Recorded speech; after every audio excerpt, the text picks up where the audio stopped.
Hello, everyone. Hello. Hello, welcome. Welcome to Community Conversations. Glad to see a good turnout here today. Yay. We all want to live long and prosper. Exactly. If there's one thing that I have learned from my sci-fi obsession is that we should all live long and prosper. So before I announce today's speaker, I do want to mention that we have upcoming speakers as well. So next week on November 4th, we will have Cherie Bent talking about Their Bun, My Oven, a journey through surrogacy as part of our Across the Lifespan theme. We do not have an event on November 11th because that is Veterans Day and campus is closed. But then we do have events on November 18th and December 2nd. Again, no lecture on Thanksgiving. I'm assuming everybody else is doing better things. So please enjoy your holidays. But do come and visit us. And if you need a flyer of our schedule, we have those in the back if you want to pick that up on your way out. But today I would like to welcome a friend and one of my favorite speakers. I always learn so much when she comes here. So Annette Ward graduated from OHSU in 1986. Her areas of nursing expertise are ICU, medical surgical management, and she has taught at LCC since 2004, which is 3 years before I got here. Annette and her husband enjoy hiking and kayaking, and she's a big believer in wellness and health promotion, which is why I can always talk her into doing stuff like this. And I don't even have to guilt her that much. And she also wants to point out, we don't have healthcare in this country, we have disease care. So let's do something about health. Please welcome Annette Ward. Hello, can you hear me okay? I usually have problems, so very good. It's very good to have you here today. And if you guys will help me, I am notoriously bad at forgetting about the slides and not advancing it. So if it seems like I'm onto a new topic, just point at the screen and I'll fix it. Anyway, I think most of us want to live a long life, but to most of us, the quality of that life is more important than the quantity. How long can we expect a person in the United States to live? The average life expectancy in this country is 78.8 years. If you're a man, you can expect to live 76.3, a woman 81.4 years. That sounds pretty good, but we're about 10th in the world, so we're not right at the top of the list. And what do those years look like for those in your senior years? 7% of seniors will need outside assistance, 8.5% will smoke, 31 to 68 are obese. Now that sounds like quite a spread, literally and figuratively.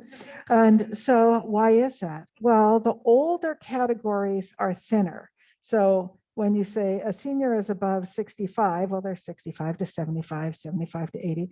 The older you are, the thinner you are, not because being old makes you thin, being heavy keeps you from getting old. So obesity is associated with a lot of disease, and so they die younger. So the older groups tend to be thinner. Now, hypertension, on the other hand, 66 to 86% of seniors will have hypertension. And the older you get, the higher your risk for hypertension. So we want to do something about it. And this is a depressing number. Welcome to my lecture. 58% of people over 65 can expect to require long-term care services in their lifetime.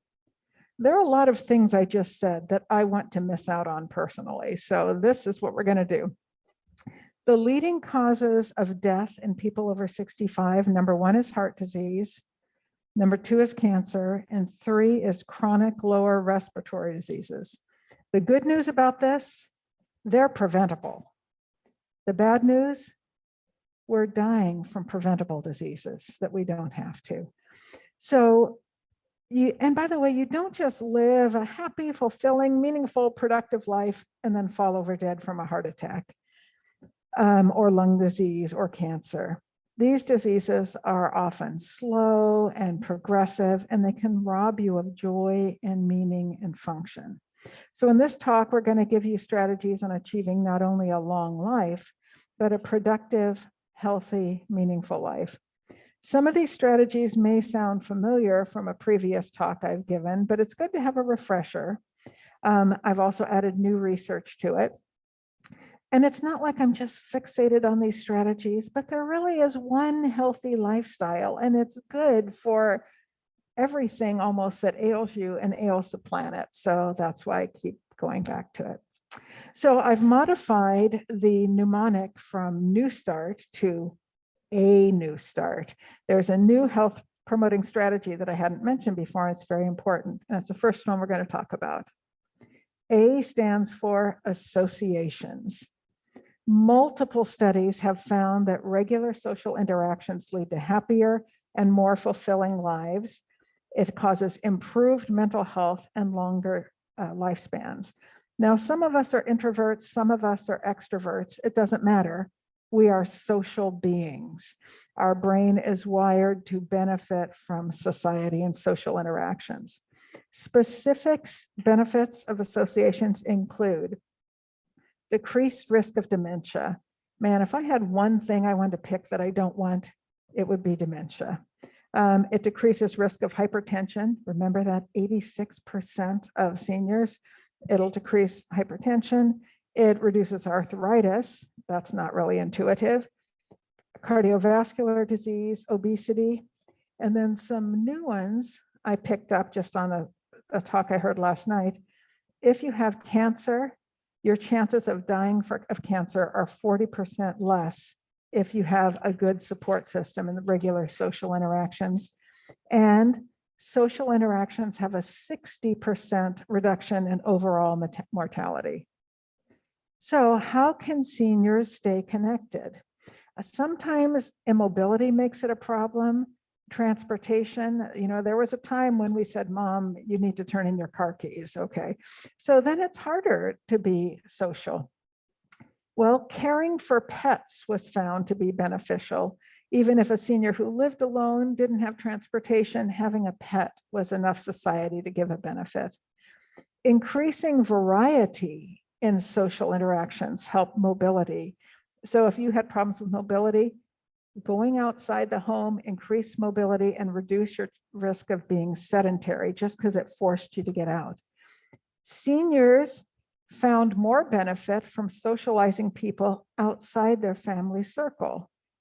We may all have that family member who is bad for your mental health, but you get to pick your friends.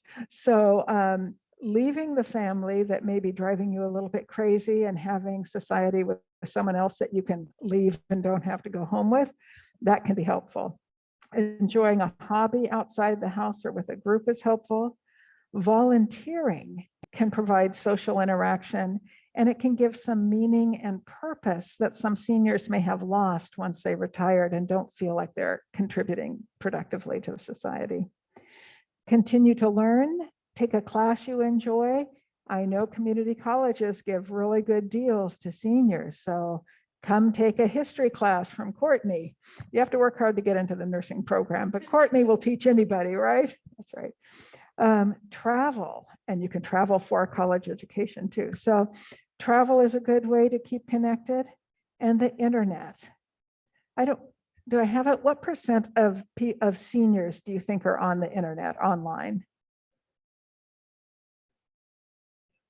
It's 71%, which is higher than I thought, but I'm finding seniors are getting younger than they were a few decades ago. So anyway, 71% are online, and they say their primary motivation is staying connected with friends and family. So even if there's a transportation problem, even if they're immobile, or even if their facility is in lockdown or quarantine, internet gives you access to other people and communication. My recommendation is, and I'm trying not to stereotype, but if it's someone who's kind of new to the internet, they may need some training to protect them from online scammers that may be out there, and they may be vulnerable if they haven't had a lot of experience. Okay, that was A for association. N you should recognize. N is for nutrition. If there was one single most significant problem that's ruining the health of Americans, I would say it's our eating habits. So here are some positive ways we can eat. So eat a diet that has a lot of plant foods, fruits, vegetables, grains, and nuts. With the exception of nuts, they're nutritionally dense. Nuts are nutritionally dense, but plant foods are usually calorie poor. Nuts would be the exception. They're full of antioxidants, so look for brightly colored fruits and vegetables. Eat the rainbow, they say, but don't discount something because it's not brightly colored also. Potatoes actually are very nutritious. New studies have found that plant foods have ACE inhibitory compounds. Does that sound familiar to anybody? What is an ACE inhibitor? I'm looking at my nursey people. ACE inhibitors, you get lisinopril. It's a blood pressure medicine. These compounds naturally found in fruits and vegetables, many fruits and vegetables, have a blood pressure stabilizing influence. If you have normal blood pressure, this, unlike the medication, will not make you go too low. It will just optimize your blood pressure. So fruits and vegetables. The latest recommendations are 10 servings of fruits and vegetables a day. And one hidden benefit of eating enough fruits and vegetables is you don't have room for all that junk food. So instead of focusing on what you have to leave out, just cram your diet with good for you stuff, and then it's harder to get in trouble. Not impossible. Protein should compose about 10 to 20% of our diet. We eat way more protein than we need in this country. And for some reason, we think protein, the more protein, the healthier. Not necessarily true. And it's hard to find an animal protein source that is not high in fat. So you can take a chicken breast and peel every ounce of fat off it and take the skin off. The muscle cells are filled with invisible fat. So just keep that in mind. I wouldn't consider protein a lean protein unless less than 30% of its calories come from fat. What's next? Carbohydrates.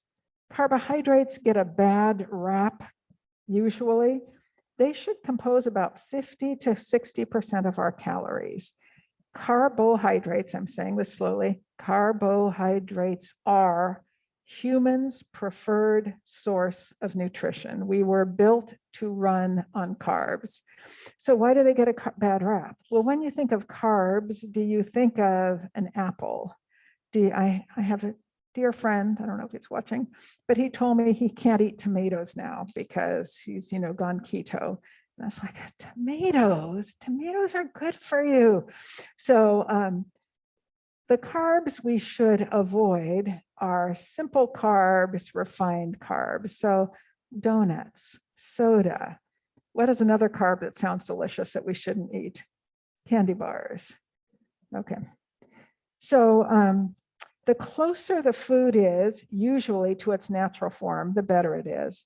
So brown rice is better than white rice. White rice is better than rice flour.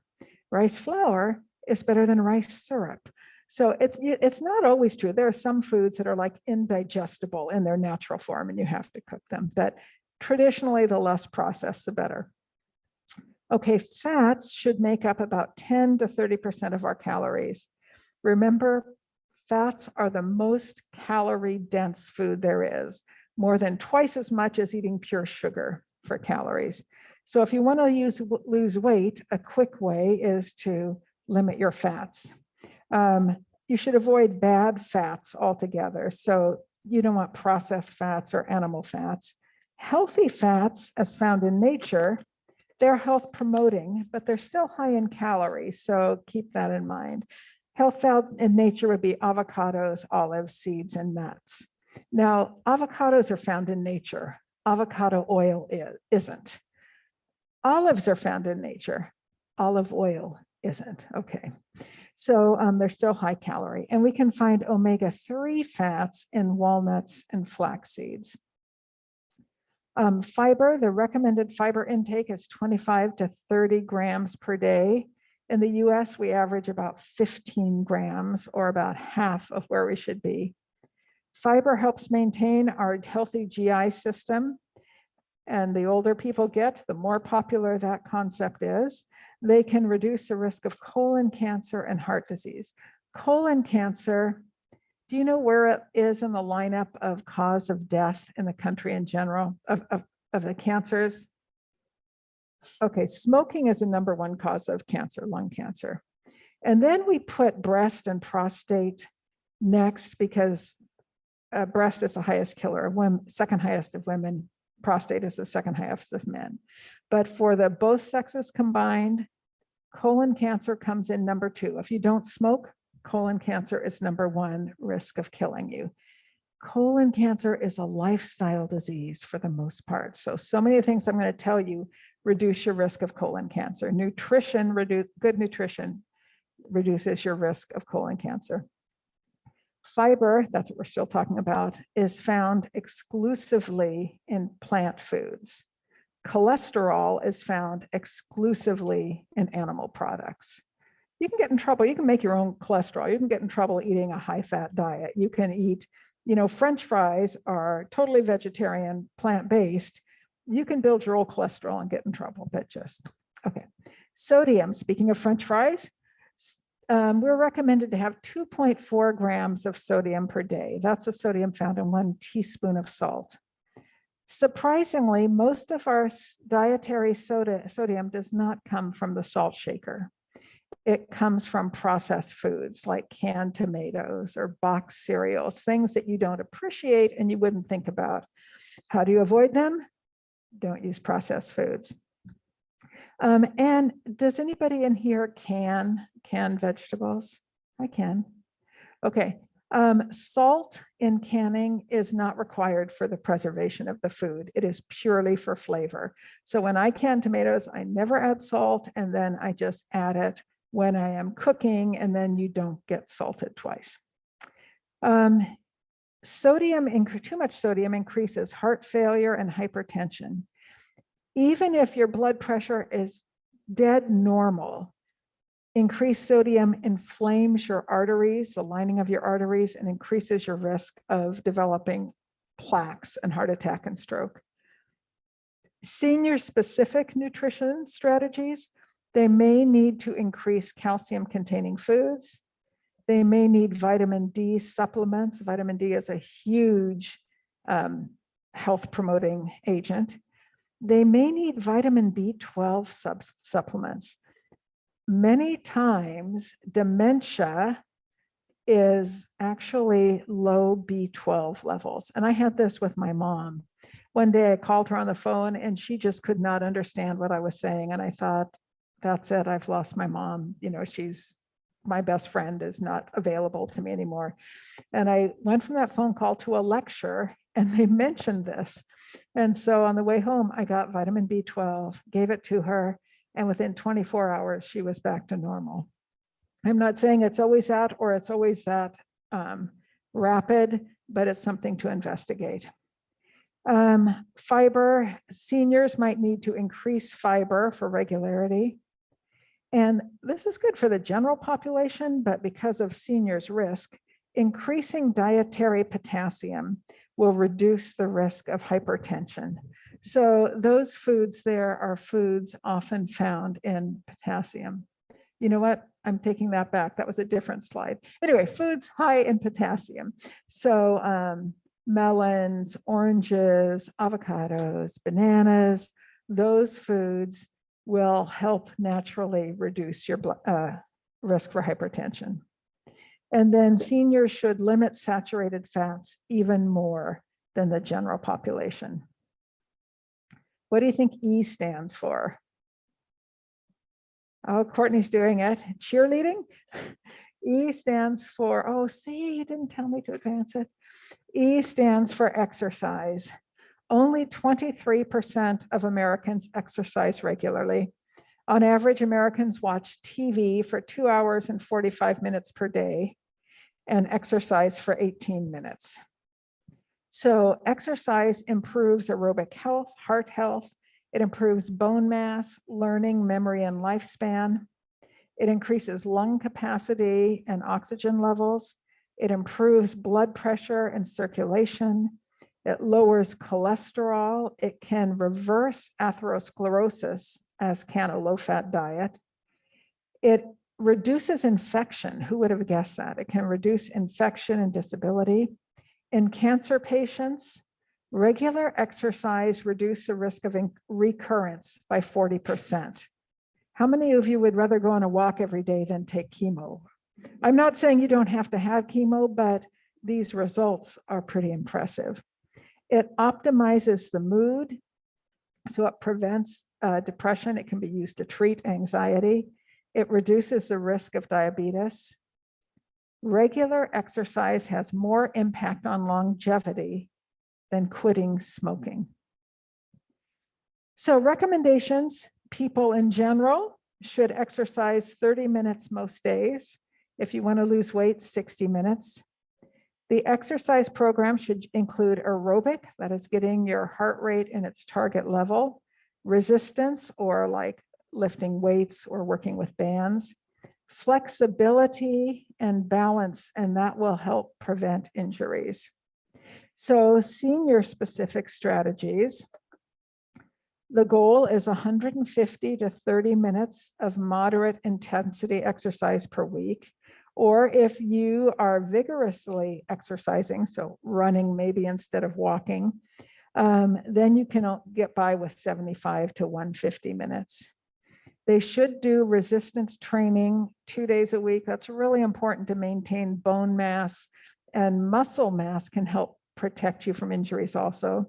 And balance and flexibility exercises can reduce risk for falls. And in case you didn't know, I'm learning all these delightful things about old age that no one told me in the books. Your ability to keep your balance reduces just naturally with age. So I would be walking and it's like, oh my goodness, I would fail a sobriety test. I mean, I have to really work to be going in a straight line. And I told my dean, it's like, I think I have a tumor. And she goes, yeah, welcome to old age. Expect more of that. So you can train yourself to keep your balance. The best exercise for seniors, you want to know what it is? The one that you will do. So if you like walking, walk. If you like hiking, hike. If you like walking around in a mall, walk around in a mall. The one that you do and can keep up with is the one that you should do. Consider your preferences, whether you want organized or casual, individual or a group, indoor or outdoor, and try to find something that will work around any activity limitations you have. W stands for water. Water is the beverage of choice for mammals. It's calorie-free. It keeps our blood running. One study showed men who drank 5 or more glasses of water, and by the way, we need more than 5 glasses, but if you drink at least that much, they had a 54% less risk of heart attack than those who drank 2 glasses or less. Now, people who drank 5 glasses of other beverages, their risk for heart attack went up more than the people who drank just 2 glasses of water. So other beverages are not water. Benefits of water, it reduces coronary artery disease by 46%. Even if you have diabetes, it improves your health. Reduces risk of colon cancer 92%. If you ate vegetables, exercised, and drank water, you would be good for colon. It reduces risk for breast cancer 79%. It improves your kidney function and reduces risk for urinary tract infection. It improves your joint health. It reduces gallbladder disease. It decreases overeating. If you want to calculate how much water you should drink, your weight in pounds divided by 2 is how many ounces of water you should have a day. So if you weigh 150 pounds, you should have 75 ounces of water per day. Seniors in general are at risk for dehydration. As you age, one of the other presents we get is that your ability to sense thirst when you are dehydrated decreases. So you won't even know you're getting dehydrated. So they're at risk for that. Some seniors may be dependent on others, like you are bound to your chair and you just can't get up and get a drink whenever you want. Or you may be taking medications like Lasix or a diuretic that cause dehydration. In seniors, dehydration can show up as a cognitive decline, urinary tract infection, and dizziness and risk for falls. So for seniors, things that can help you get enough water is offer smaller or use smaller amounts at a time. Have a way to monitor intake. So maybe you have a water bottle and you say, I want to be up to this line by 10 and this line by noon, and I want to be done by 5, so I'm not up all night. Or have like just my mom used to have a water at her bedside and one in the refrigerator. So when this gun got warm, she would switch them out. So you just need a strategy. Increase your intake if the person is ill or if it's hot, but make sure to double check with their provider, because some people can't have, well, they shouldn't have too much water because of heart disease or heart failure or renal failure. But some people might say, I'm renal insufficiency, I'm going to limit my water. Don't just do that. Check with your provider. Okay. S will surprise you. S is for sunlight. Exposure to sunlight has gotten a bad rap these days. The European Journal of Cancer found that people who spend 4 to 5 hours of sun over the weekend were less likely to develop melanoma than those who didn't. That surprised me. Sun exposure activates vitamin D, and that is cancer preventing, not skin cancer alone, but prostate, colon, lung, ovary, bladder, uterus. Notice again, here's another lifestyle strategy for preventing colon cancer. Sunlight does not cause cancer. Sunburn causes cancer, so don't get sunburned. But when sunlight activates vitamin D, it regulates calcium, which is required for bone health. It regulates gene. There are cancer preventing genes and health promoting genes that get turned on by vitamin D. It acts as an antioxidant. It's fat soluble, so our body can store it in the fat. So you can be out in the sun a lot in the summer and then be in the winter and still have some supplies left. And that's important in the Pacific Northwest. Let me just jump off script to say, do you know where you can live in the United States to get enough year-round vitamin D from the sun or enough sun exposure for the winter? What do you think? That's where the line, it goes like right through Vegas. Anywhere north of Vegas, you cannot get adequate vitamin D from the sun.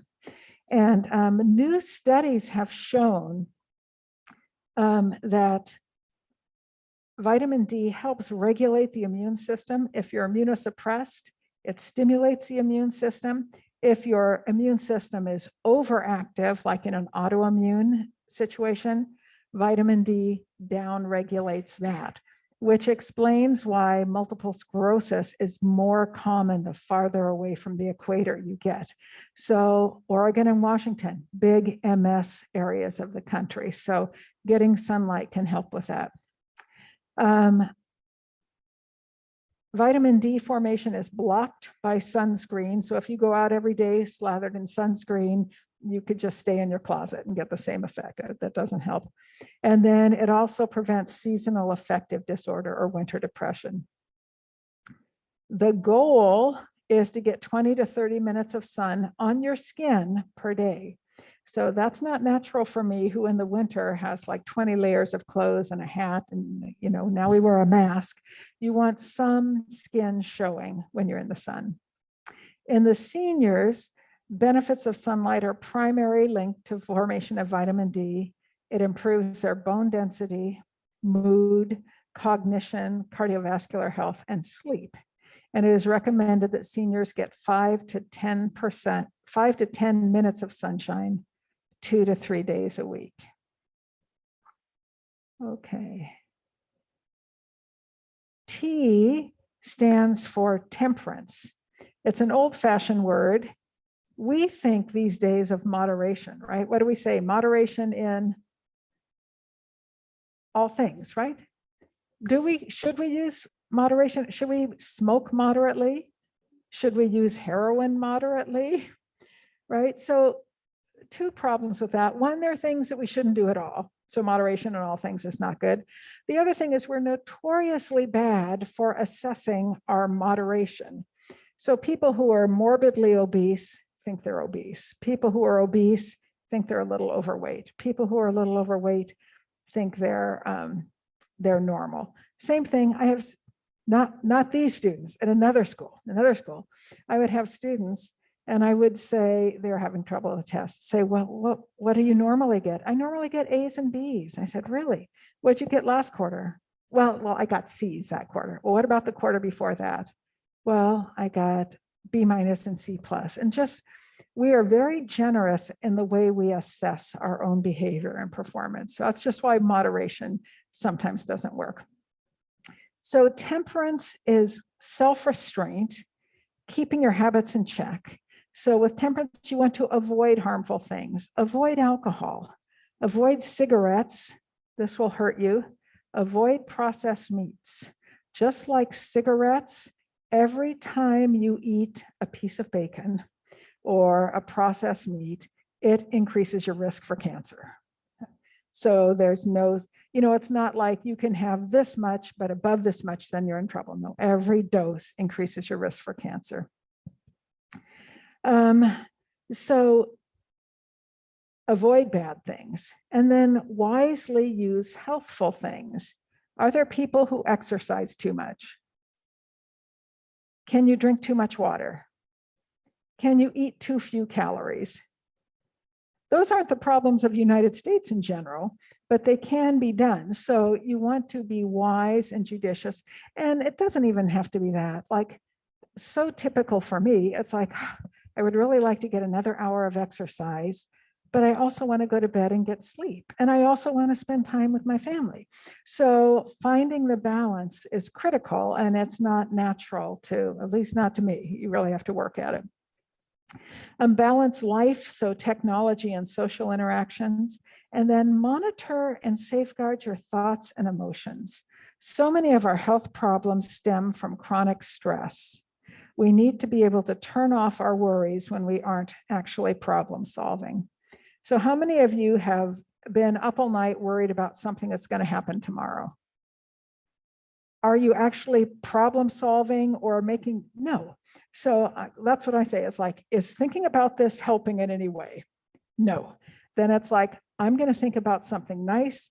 It's hard for us to just turn off our thoughts. Nature hates a vacuum. So I just will think of something happy, something uplifting, something noble and calming.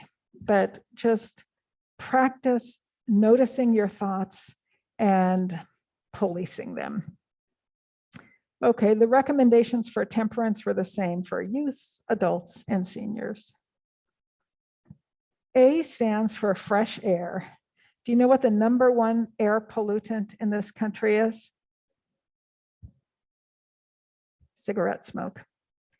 Actually, our lungs filter air. Polluted air we breathe can destroy our lungs. Air pollution increases risk of cancer, stroke, heart disease. Polluted air, it's not intuitive, has positively charged ions. Fresh air has negatively charged ions. Pollution in America is actually improving. Now, I know before Courtney and my students were born were the 1960s and 70s. Does anyone remember, has ever seen LA in the 60s or 70s? It was darker, it was browner than this wall. I mean, it was a brown sky. You couldn't see buildings through it. And I think China may still be like that. But in this country, pollution is improving outdoors. Indoors, there's still pollution, and it's caused in the country by cats and dust, in the city by roaches. I really don't want to breathe in roach dust. So fresh air improves mood. It improves the function of the cilia that line our lungs to help get rid of bacteria. And fresh air actually kills pathogens or bacteria. And fresh air improves learning. So negative ions associated with fresh air, you find them after storms or near evergreens. Wow. That makes up for the multiple sclerosis, I guess. So we are in good shape, particularly this week.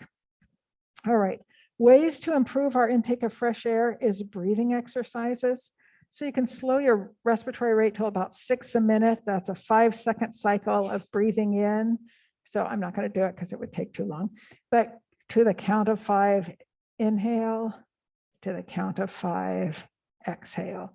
Do that for a couple of cycles, and that will help.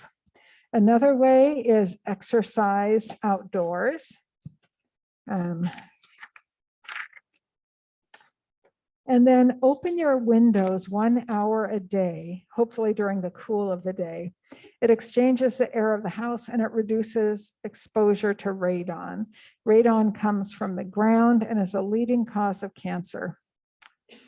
Again, for seniors, there's no different recommendations, except I would say the older I get, the colder I get. So going outdoors when I'm cold is not natural to me. So what I do, one of my students actually, this is for free, this is off my lecture. One of my students, they have to interview someone from another culture, and they interviewed someone from Germany.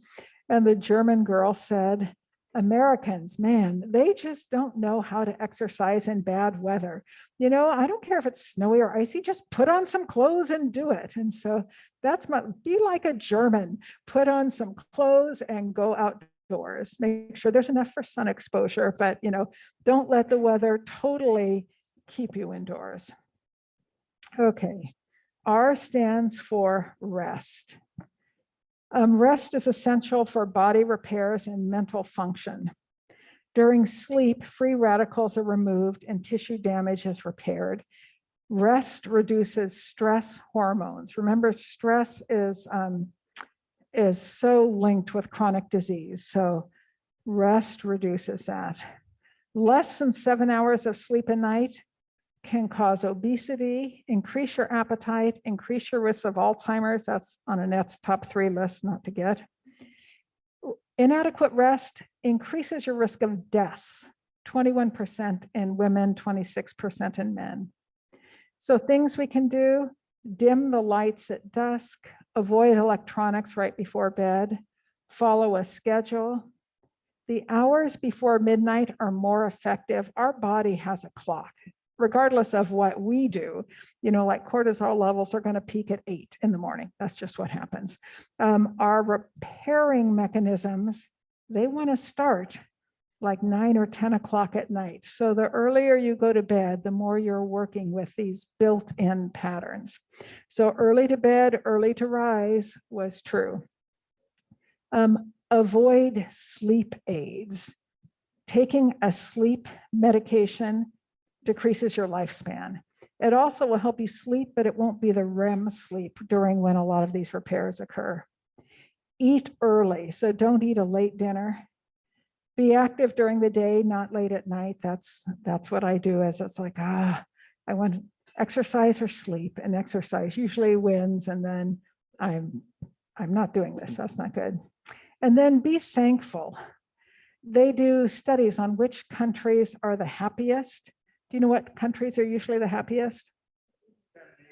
Scandinavian. And they think a lot of it has to do with, they have this mantra, which is, it could always be worse.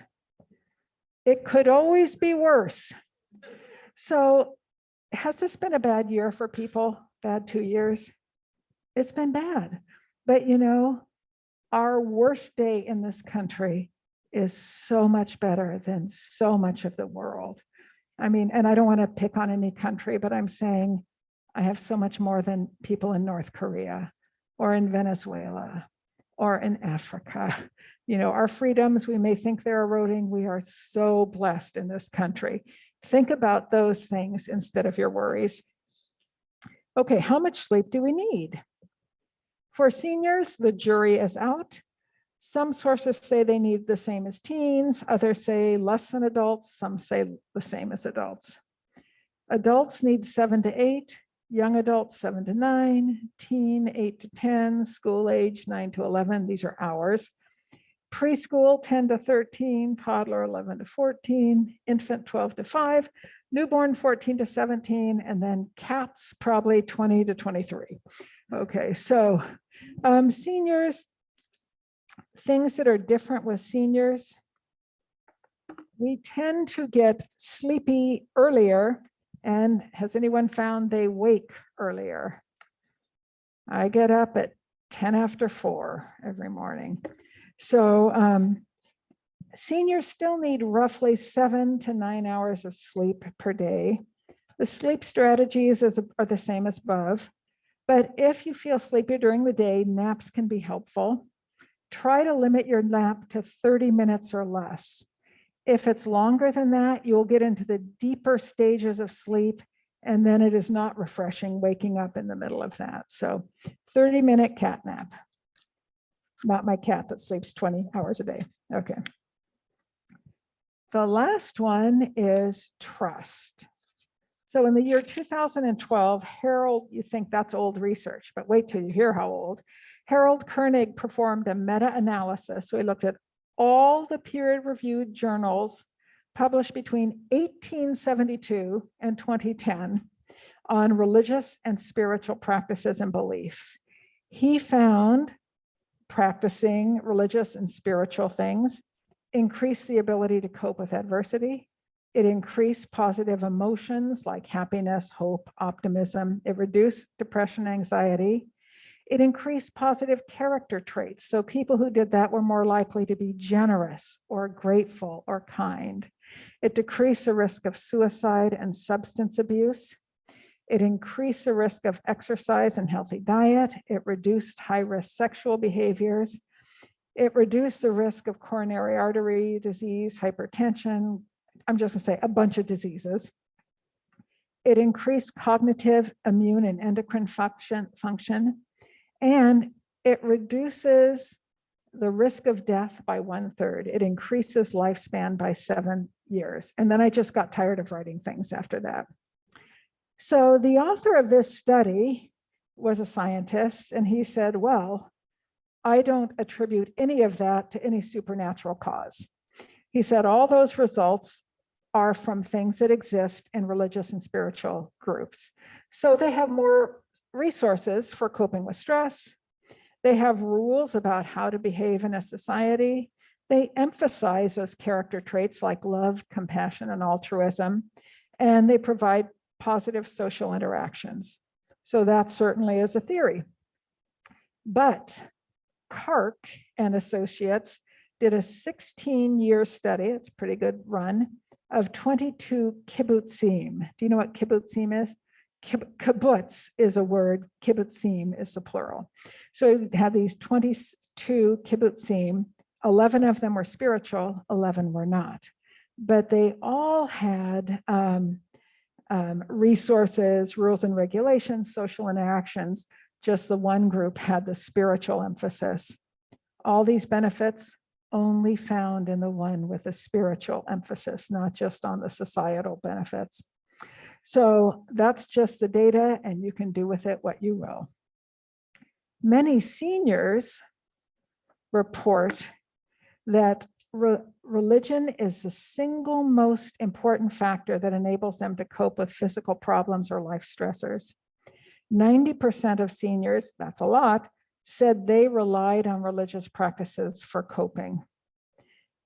The strategies for seniors really don't differ from anyone else. However, mobility and transportation may be a problem.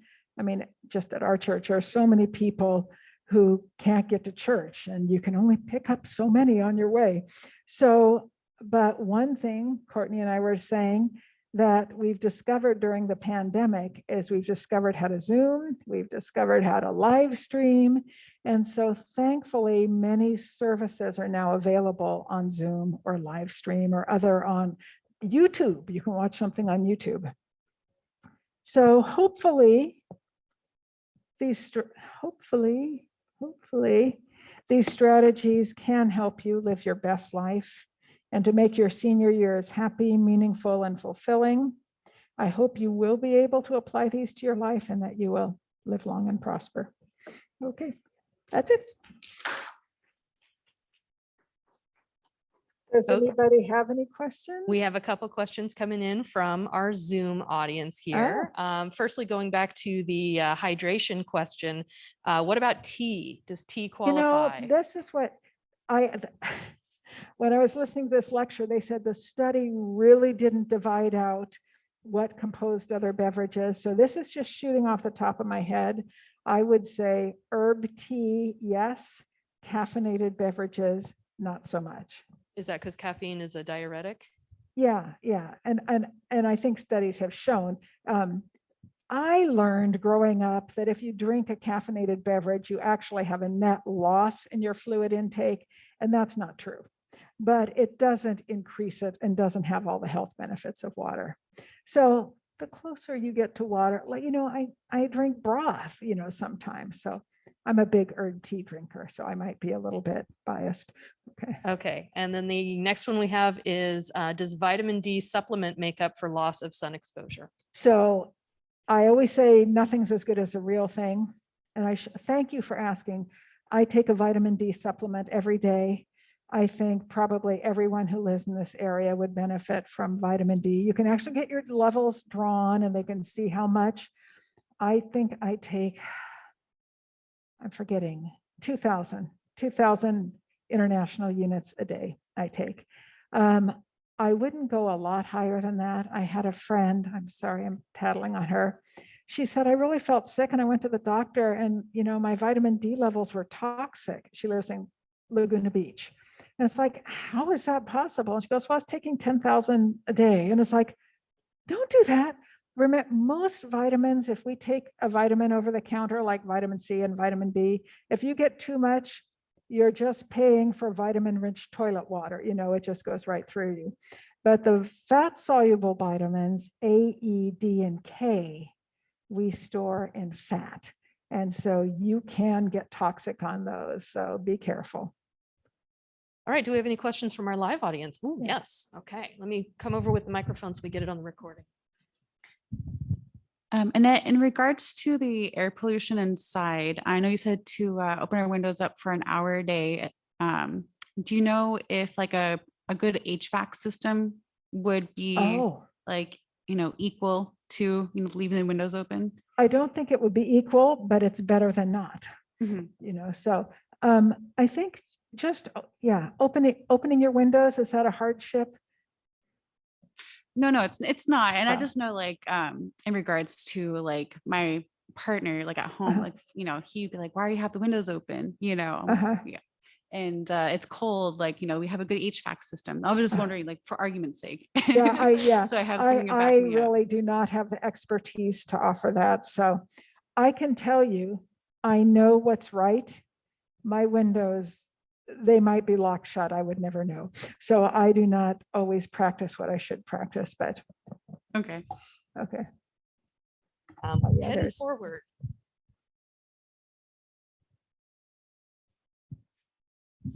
What do you say about using ascorbic acid for vitamin C versus the natural version? I am outside of my area of expertise. I always say, I always find, I'll give you an example.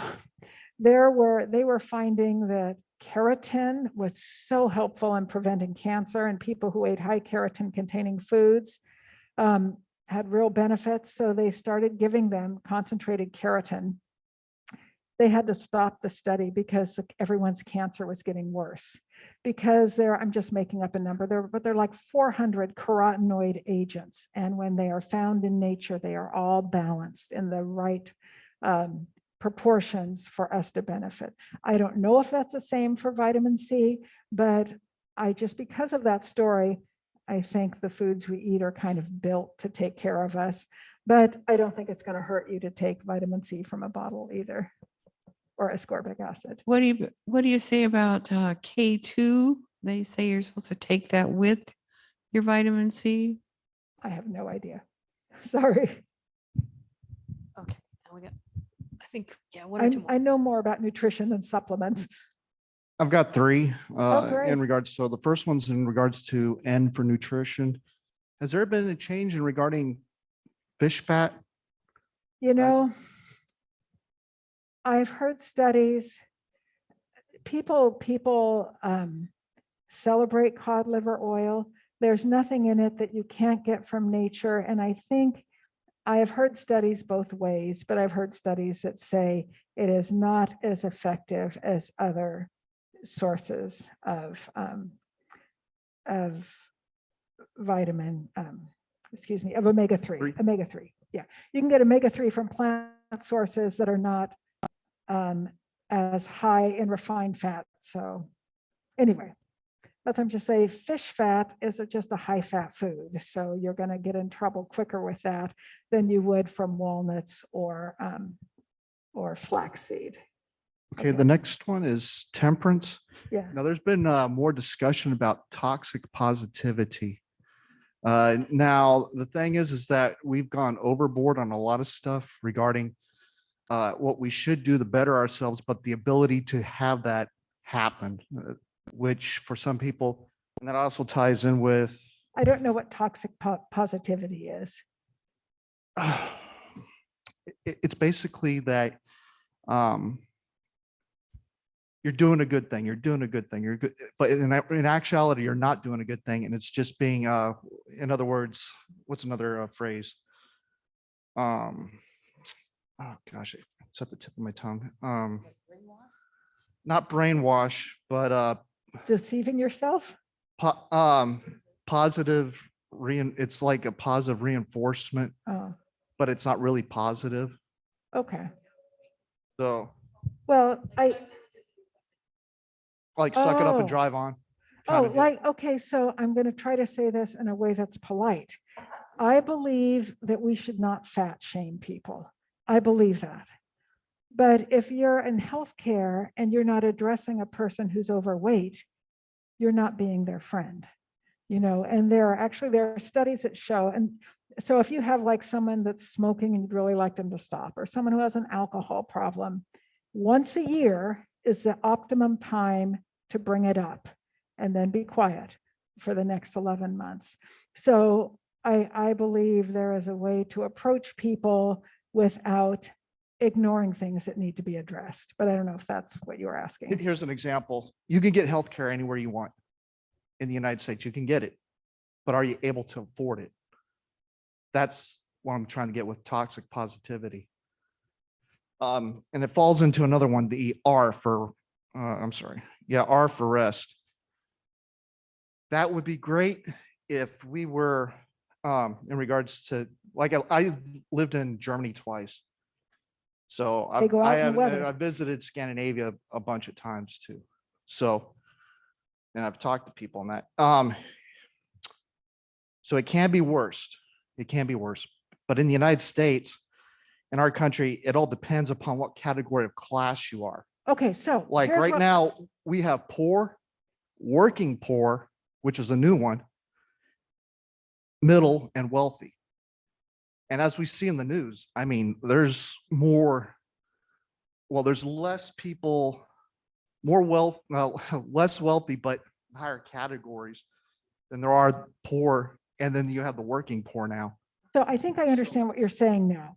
Like, all of these are nice ideas, but not everybody can do them all the time. And I think, and I am not ignoring that, it breaks my heart. So many of our problems are problems of poverty.